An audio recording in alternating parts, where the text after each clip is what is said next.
Assalamualaikum warahmatullahi wabarakatuh.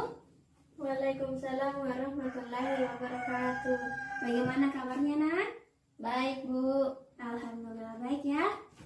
Nah, sebelum kita memulai pelajaran ini, saya tunjuk ketua kelasnya untuk memimpin doa dulu ya. Nah, kita mulai doanya.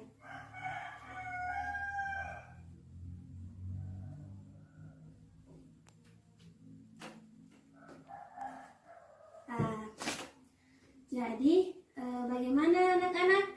Hadir semua? Ada yang sakit? Atau ada yang izin? Kita cek kehadiran dulu ya.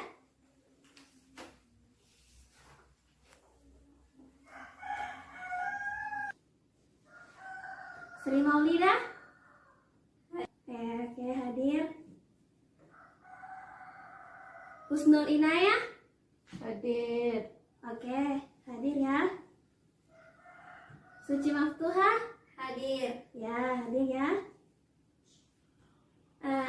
Adinda Musakinah? Hadir. Alhamdulillah ya anak-anak, kita semuanya hadir ya. Nah, sebelum kita memulai pelajaran, Ibu mau tanya, siapa di sini pernah kena flu? Saya, Bu. Siapa yang pernah kena demam? Saya, Bu. Siapa yang pernah batuk? Saya, Bu. Nah, kira-kira apa yang menyebabkan terjadinya flu? Siapa yang tahu? Saya, Bu. Ya, Kujang-kujang, Ibu. ya itu penyebabnya, tapi ada jawaban yang lebih benar. Kira-kira apa yuk? Saya, Bu. Apa yuk? Virus. Ya benar. Jadi salah satu penyebab kita kena flu itu virus ya. Nah, nama virusnya itu influenza. Nah, terus siapa yang tahu apa itu virus? Saya, Bu. Nah, ayo, apa itu? Virus adalah makhluk kecil yang dapat membuat kita sakit. Ya, betul ya. Siapa yang tahu apa lagi pengertian dari virus? Saya, Bu. Virus sangat kecil yang hanya dapat dilihat di mikroskop. Ya, benar juga ya. Jadi, virus adalah parasit yang berukuran kecil yang dapat menginfeksi sel organisme biologis. Nah, di sini virus dapat berkembang dengan menginfeksi organisme untuk berkembang biak, karena virus ini tidak memiliki perlengkapan selular untuk bereproduksi sendiri. Nah, sekarang kita akan mempelajari materi tentang virus ya. Nah, jadi adapun tujuan mempelajari virus yaitu kita dapat mengetahui apa itu struktur virus, ciri-cirinya, dan bagaimana reproduksi virus. Nah, adapun manfaat mempelajari virus yaitu kita dapat mengetahui bahaya dari virus, peranan virus dalam kehidupan.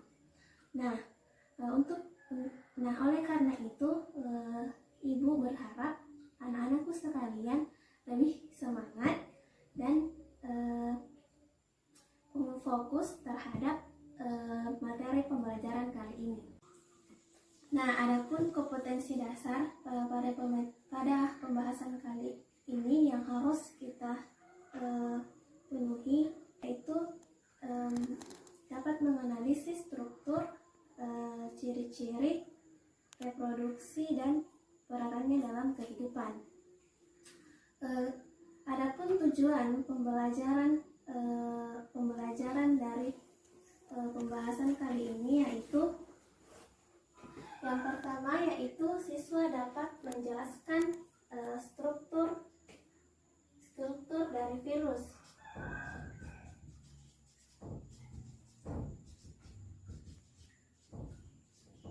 kedua, siswa dapat menjelaskan cara reproduksi virus.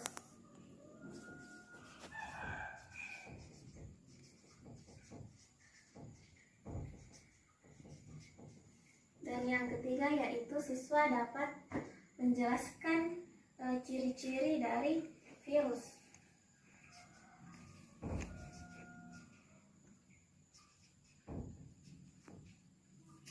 Yang keempat yaitu siswa dapat menggambar struktur dan pembagian virus. Oke, pada pembahasan ini Ibu akan melakukan model pembelajaran diskusi ya. Nah, sebelum Ibu membagi kelompok, Ibu akan menayangkan sebuah video pengenalan awal tentang virus. Nah, tugas anak-anakku sekalian yaitu memperhatikan video dan mencatat hal-hal yang dirasa penting mengenai struktur, ciri-ciri, dan reproduksi virus. Nah, Ibu akan memperlihatkan videonya dulu.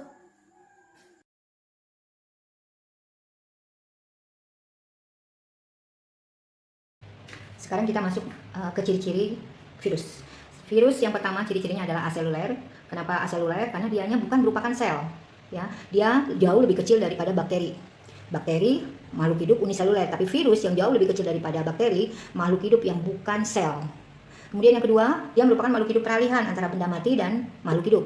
Kenapa disebut benda mati? Karena dia bisa dikristalkan. Sedangkan mengapa dia disebut makhluk hidup? Karena dia bisa melakukan replikasi atau bisa berkembang biak. Kemudian yang ketiga, virus sangat kecil ukurannya, yaitu antara 20 sampai 300 milimikron. Nomor 4, dia tidak dapat melakukan metabolisme di luar makhluk hidup. Jadi dia tidak akan bisa berkembang biak di alam, tapi dia hanya bisa berkembang biak di dalam tubuh makhluk hidup. Misalkan di embrio telur ayam. Kemudian 5, virus hanya dapat diamati oleh mikroskop elektron, tidak bisa diamati oleh mikroskop cahaya. Ke struktur virus. Struktur virus yang saya gambarkan seperti ini adalah virus bakteriofag. Jadi kalau kita mempelajari seperti ini, berarti kita juga akan mempelajari tentang bakteriofag. Struktur yang pertama adalah pala atau yang disebut kapsid. Nah, kapsid ini tersusun atas protein. Setiap satuan protein itu disebut kapsomer. Di bawahnya itu terdapat ekor. Ekor tersusun dari protein dan lemak. Kemudian ada serabut-serabut ekor dan ada lempeng dasar. Di dalam kapsid itu terdapat materi genetik yang berupa DNA atau RNA saja. Tidak semua virus seperti ini. Kebanyakan virus hanya berupa kapsid saja. Ya, nah itu disebut virion. Karena virus yang berupa virion saja itu bisa menginfeksi makhluk hidup yang lain. Kalau kita masuk ke dalam bakteriofag, maka kita harus tahu bahwa ekor itu digunakan oleh bakteriofag untuk menginfeksi bakteri. Sedangkan serabut ekor itu digunakan untuk menerima rangsang atau reseptor. Jadi pas saat bakteriofag akan menyerang bakteri, maka dia akan menempelkan ekornya itu ke bakteri. Ke replikasi virus. Tadi saya sudah katakan bahwa replikasi virus itu hanya bisa terdapat di dalam sel makhluk hidup. Kita ambil contoh adalah bakteriofag. Nah, bakteriofag itu bisa berkembang baik secara lisogen maupun litik. Kita sekarang ambil lisogen dulu ya. Nah, ini kalau ini bakteri yang sehat. Kemudian ada bakteriofag yang menempel di dinding sel bakteri. Kemudian ini namanya fase absorpsi. Kemudian bakteriofag akan mengeluarkan enzim yang namanya lisosim sehingga membuat dinding sel bakteri akan menjadi lunak. Kemudian setelah itu ada fase yang namanya injeksi. Nah, fase injeksi adalah di mana bakteriofag akan mengeluarkan materi genetiknya untuk masuk ke dalam sel bakteri.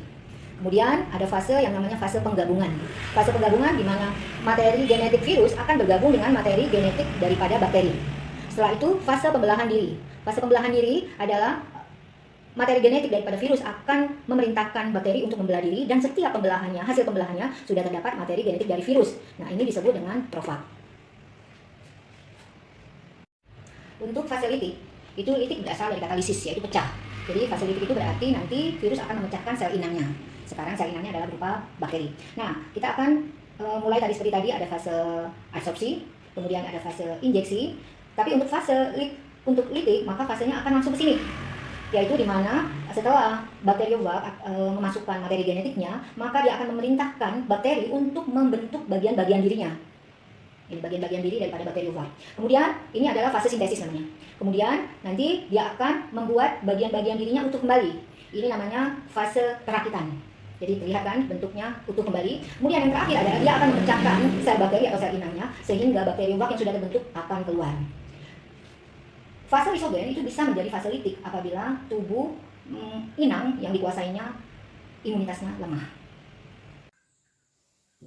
Baiklah anak-anak, dari tayangan video yang Ibu tampilkan, apakah ada yang mau ditanyakan? Saya Ibu. Oke, silahkan. Saya mau bertanya, kenapa pada virus itu hanya memiliki satu materi genetik saja?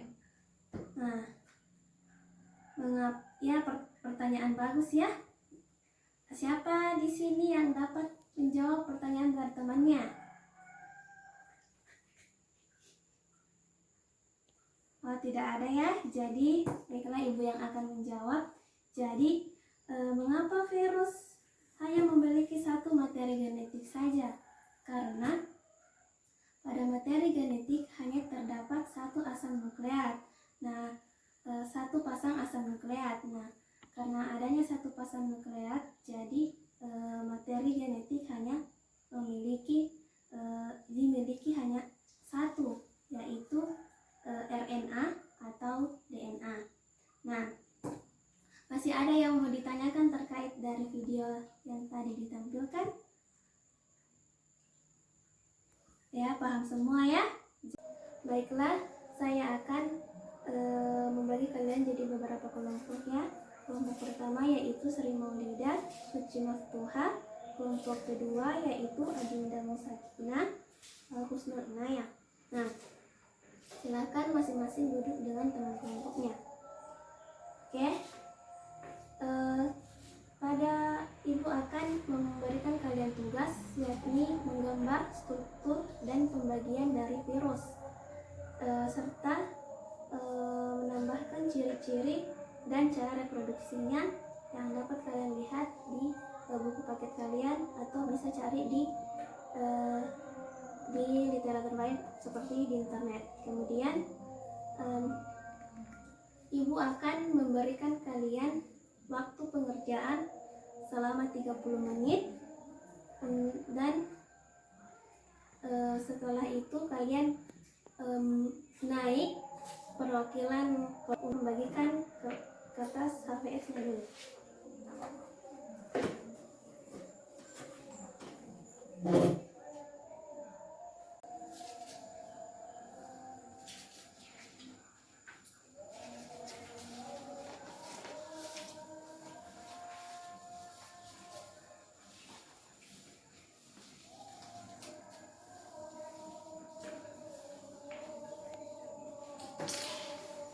Jadi anak-anak, kalian seperti tadi Ibu bilang, waktu pengerjaannya itu 30 menit ya.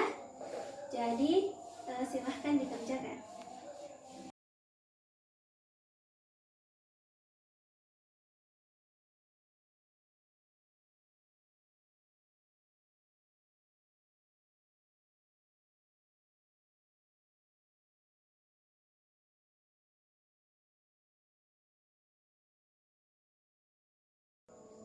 Baiklah anak-anak, waktunya sudah habis ya.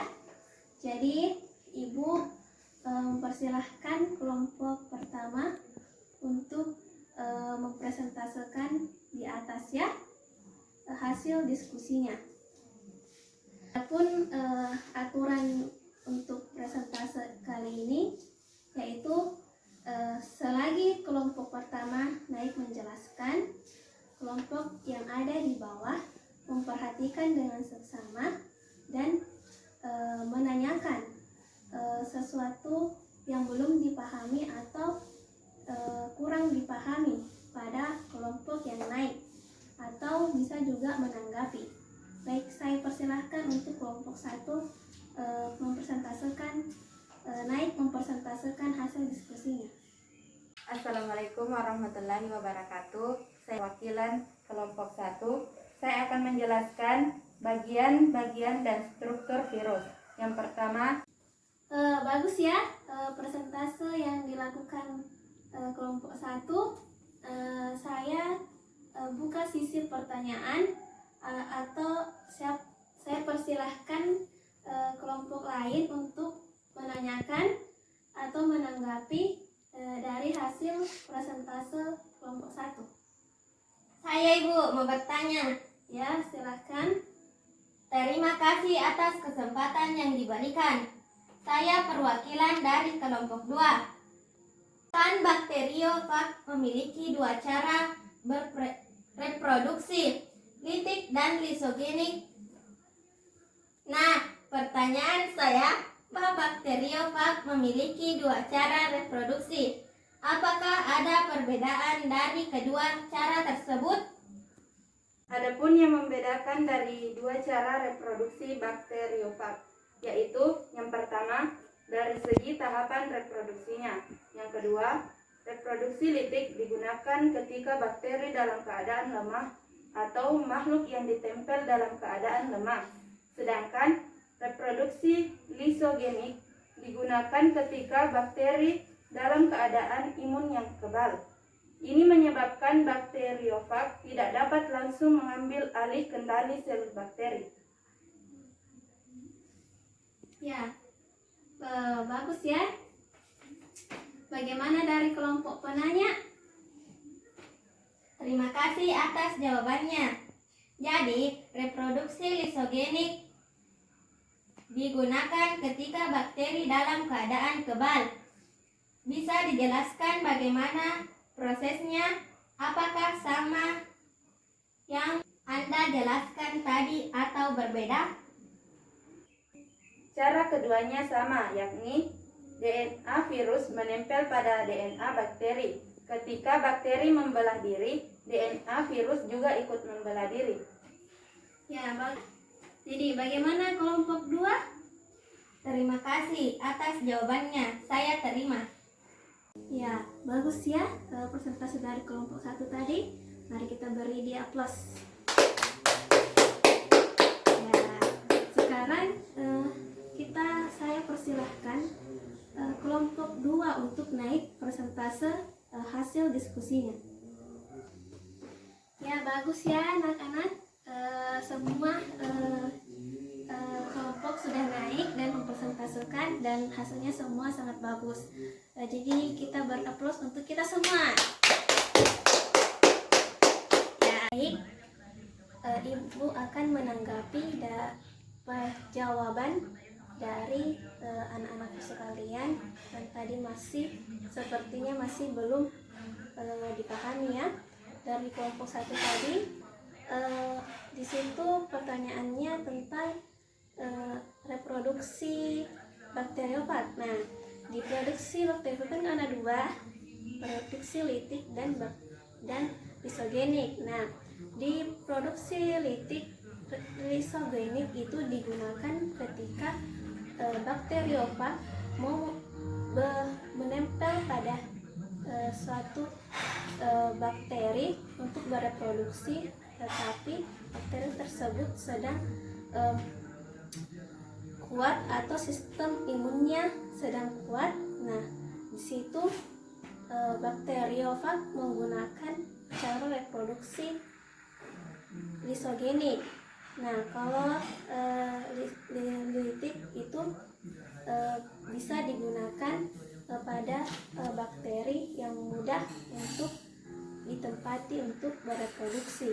Nah, kalau untuk pertanyaan tadi dari kelompok 3, perbedaan dari virus bakteriofag dengan virus HIV. Nah, sedikit menambahkan dari jawaban anak-anakku tadi bahwa perbedaan virus bakteriofag dan HIV itu yang pertama yaitu HIV itu menyerang pada RNA. Kedua, dia bereproduksi menyerang pada RNA. Yang kedua, dia berbentuk bulat, dan yang ketiga dia memiliki atau bereproduksi dengan cara lisogenik. Nah, terus bakteriofag itu dia bereproduksi dengan 2 cara kan, litik sama lisogenik, kemudian berbentuk T dan menyerang pada DNA atau sistem genetiknya DNA. Nah, terus virus HIV itu dia memiliki envelop. Kalau virus bakteriogen itu dia memiliki selaput telanjang. Nah, itulah gambaran dari Ibu. Bagaimana dengan anak-anak sekalian? Ya, sudah paham ya? Baik, sebelum Ibu menutup pelajaran hari ini, Ibu ingin mengevaluasi kembali anak-anak sekalian. Saya akan tunjuk ya, suci waktu H. Apa itu pengertian dari virus? Virus adalah parasit berukuran mikroskopik yang menginfeksi sel organisme biologis. Oke. Terus saya akan menunjuk satu orang lagi. Dinda Musakina, apa itu bentuk dan struktur dari virus? Struktur virus terdiri dari kapsid, asam nukleat, selubung ekor, serabut ekor, lempeng dasar, dan jarum penusuk. Bentuk-bentuknya: tabung, bulat, contohnya HIV. Filamen, huruf T, contohnya bakteriofag. Reproduksi virus, daur litik dan daur lisogenik. Ya, bagus ya, ternyata sekalian sudah paham. Nah, untuk pertemuan selanjutnya kita akan membahas peranan dan bahaya virus ya. Untuk itu saya berharap kepada anak-anak sekalian untuk mempelajarinya di rumah dan menambah ilmu dari referensi lainnya. Saya akhiri pertemuan kali ini dengan membaca doa. Saya persilahkan ketua kelas untuk memimpin doa.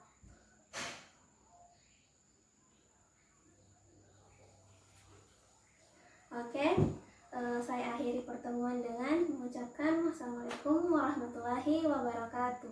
Waalaikumsalam warahmatullahi wabarakatuh.